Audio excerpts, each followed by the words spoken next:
Gil Martin here, and welcome everybody to today's episode of the Daily Packers Post, where we bring you in-depth videos on your Green Bay Packers.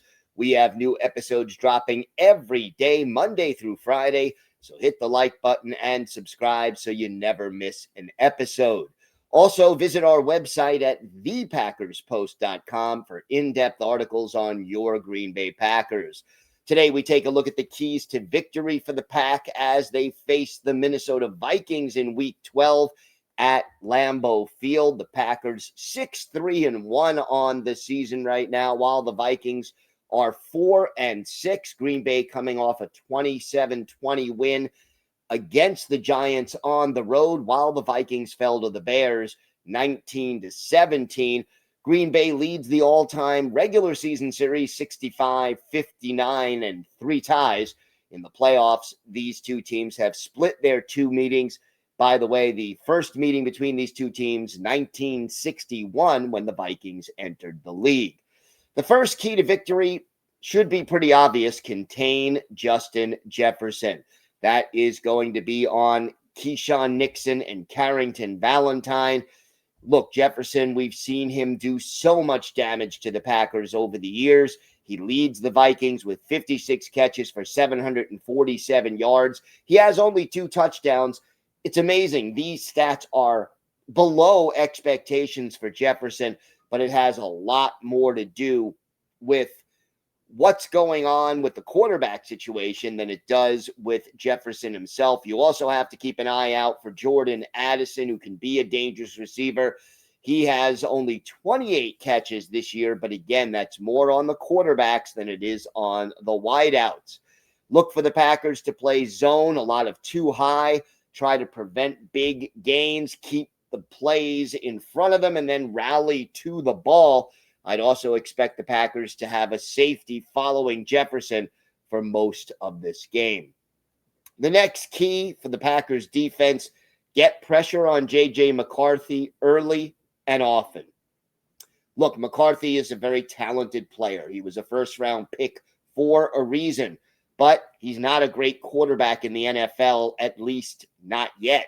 While this is officially his second season, he missed all of last year due to an injury, so he's a rookie as far as on-the-field experience is concerned.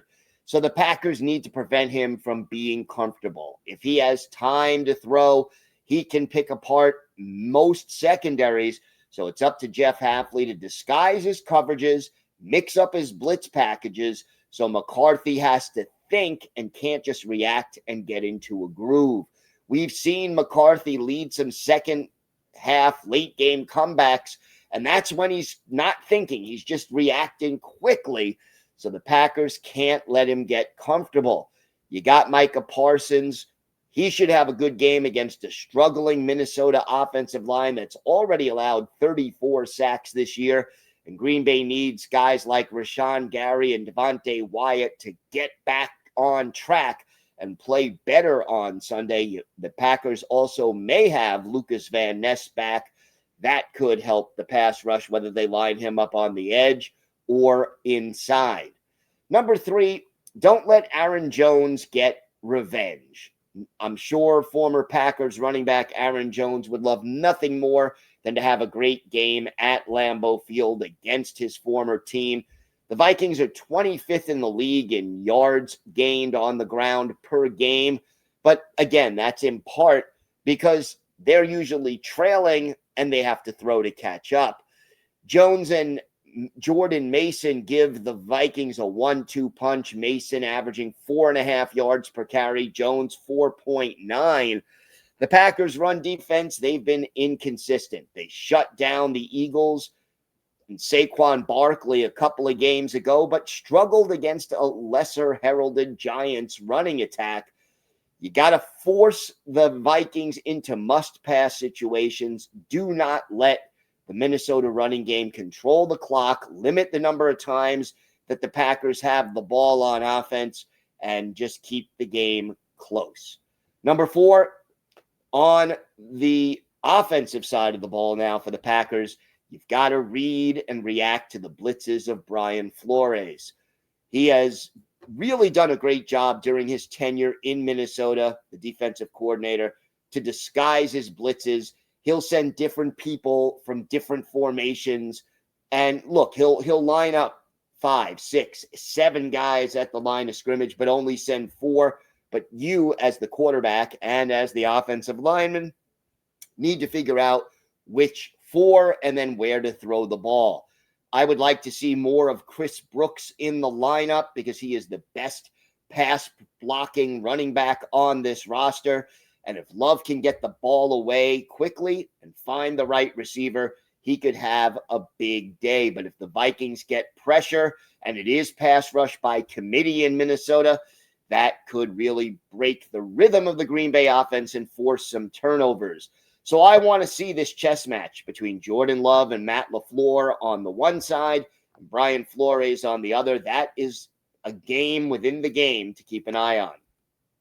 Number 5, let's get Christian Watson more involved in the passing game. He is the Packers' best deep threat, and his combination of speed and size could spell trouble for the Vikings secondary. Love likes to take his shots downfield. Watson is the best target for those. But, the Packers could also use Watson as a decoy, send him deep down the field, knowing the safety will follow.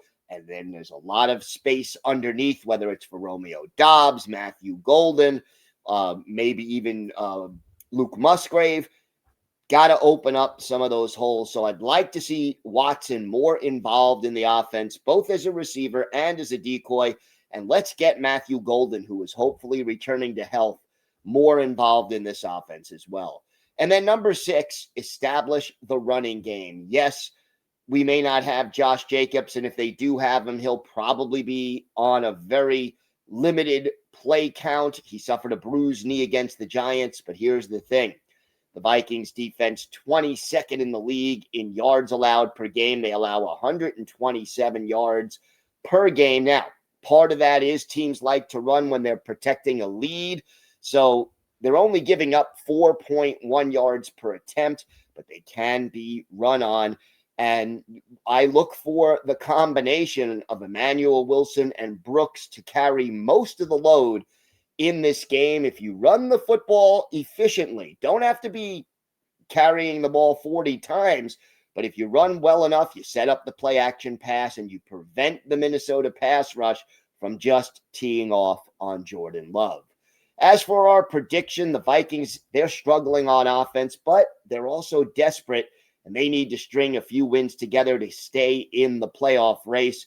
J.J. McCarthy has talent, but he's still very raw. The Packers have to prevent him from having a coming out party at Lambeau Field. If Love and LaFleur handle the blitz well and the defense prevents the Vikings from making splash plays, the Packers should win. Packers 27, Vikings 23. That's our prediction. Let's see how we do. Again, check out our website at thepackerspost.com for in-depth articles on the Packers. Here on YouTube, hit the like button and subscribe so you never miss an episode of the Daily Packers Post. I'm Gil Martin. Have a great day, everybody. Stay safe. And, of course, go Pack Go.